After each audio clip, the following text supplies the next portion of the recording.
You are not going to ISF. I don't think ISF is appropriate. You'll be at the jail waiting transfer to SafeP. And the SafeP program is a 9-month program. And then you have aftercare for 3 months. Or if you would like, I'll sentence you to prison. I'll sentence you to prison for 5 years. Those are your only two choices. This is a classic courtroom pressure point. The judge is laying out a hard binary: treatment program or prison time. No negotiations, no middle ground. This kind of moment forces a defendant to choose fast, and it often reveals whether the court believes rehabilitation is still realistic. If you were in her position, which option would you take, and why? Years deferred adjudication. Those are your two choices. No other choices for you. So which do you prefer? All right, the court is calling 2025 CR 008991 State versus Audrey Bash. Could I have parties announced for the record? Joseph Stateson for defense. And are you Miss Bash? I am. All right, you entered into a plea bargain agreement with the state. You've applied for deferred adjudication and also for community supervision. According to your plea bargain agreement, punishment is to be assessed at a cap of 6 years in the prison. Here's the legal setup that matters. A plea bargain with deferred adjudication means she avoids a conviction for now, but only if she follows every rule perfectly. The cap of 6 years in prison is hanging over her head like a sword. One misstep, and that punishment becomes very real. Do you think deferred adjudication is a second chance, or just delayed consequences? A few corrections, Your Honor. I reviewed it with my clients, and you have a copy of it. Yes. On page 1, although this goes more towards argument, guilt minimalized, on the PSI specifically is for the firearm. I believe what they're referring to is for the case that's being TIC'd, but she admitted there was a firearm. And for argument, I will explain further for that, but she didn't minimalize the handgun. She acknowledged there was a handgun. On page 2, everything's correct on page 2, but on page 3, under other cases outside Bexar County, Kendall County, Texas, she said that there was no state jail prison trip on Kendall County. Okay. It was only one state jail trip on page 2, one TDC trip on page 2, and she didn't have a third trip to prison. Same page 3, Tarrant County, just so the court's aware, April 9, 2025, under Tarrant County, Texas. She was in custody here. With the typo, it should have been 2015. If you look at the convicted 180-day jail, 11/23/2015. I just don't want the court to be thinking that she had a out-of-county case April of this year when she didn't. Okay. Also, page 5, where it says unemployed, she did report that she's self-employed. She has her own landscaping company. She's able to provide for herself if she was to be granted probation. On page 6, it says that she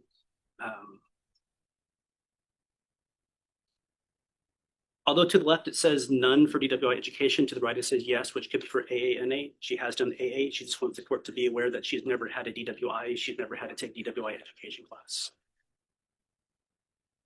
And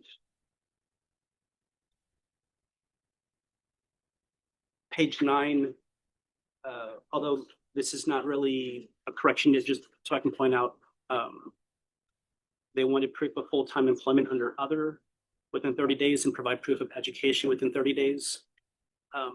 She's saying that she received 2 GEDs, one in Arizona, one in Texas. In 2001 and 2017, she did have a GED. The 2017 was in Bexar County Jail. Aside from that, there's no other corrections, Your Honor.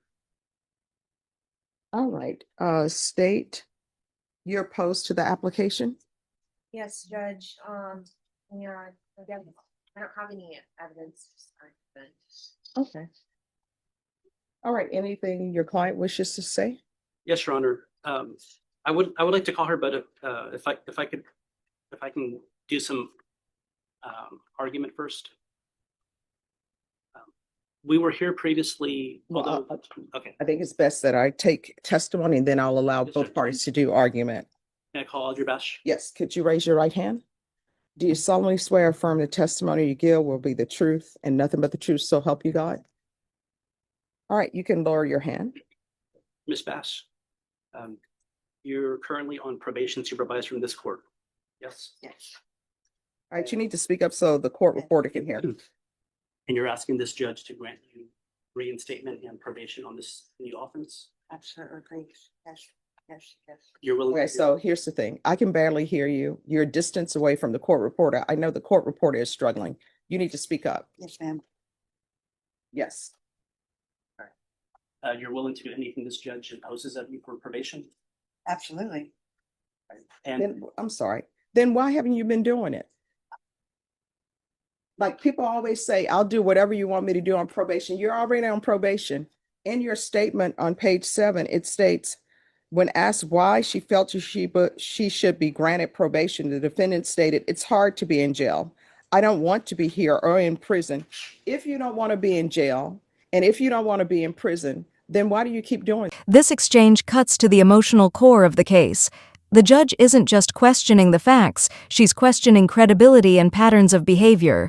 Promises to do better sound different when they're coming after repeated violations. At this point, do you think the court should focus more on accountability or rehabilitation? This? It seems like you want to go to prison. I do not, ma'am. Then I know to be better, I have to do better. And since I've been in here, I've done every class that they could give me. I'm trying to do better. I here's do the thing, understand people that. always do better when they're in jail. Normally, I will have people, they come before me, and when they're in the free world, they don't do what needs to be done. When they're in the jail, it finally hits me, oh, I'm in jail. And then they start taking every class they have at the jail, as evidenced by the fact that your counselor is saying, I've done my GED twice, when you only need to do it once. But people always become focused when they're in jail because they don't want to go to prison or they don't want to be in jail. So my question for you, why would this be any different than before? Your Honor, I'm old. And I know that I just don't want to do this anymore. What happened was I let fear control me and make a bad decision, and that was wrong. I was being threatened. So how old are you? 42. So you've had this MTR since last year. No, ma'am. Well, you were placed on probation on In 2024. September. And So I mean, you were maybe a year younger than you are today. and I was really trying to do everything that I could, and I do believe that I can do better. If given the chance, I know that I can do better. I can be better. I can do better. I do Your Honor, believe that. the threatening that she had, she is a victim of robbery. I tried to find it. I went back in time on YouTube to try to find it. There's a case here, family violence. Rick is familiar with. I've asked Rick to pull up the case information. He couldn't find it. I was in court here, and there was a Spanish sentencing, and there was a person who was very loud, talking in Spanish. I don't speak Spanish, but when the state had said that there's multiple victims, that lady was sentenced to prison. They said that the restitution was owed to Audrey Bash, but they didn't know her location at the time. I've asked them to try to find that. I couldn't find that case. I don't have a way to search that. But she understands that the gun is not supposed to have a gun on felon's probation. If she were to have a gun after the 5-year period elapsed after he was discharged, cases ended at her house for protection.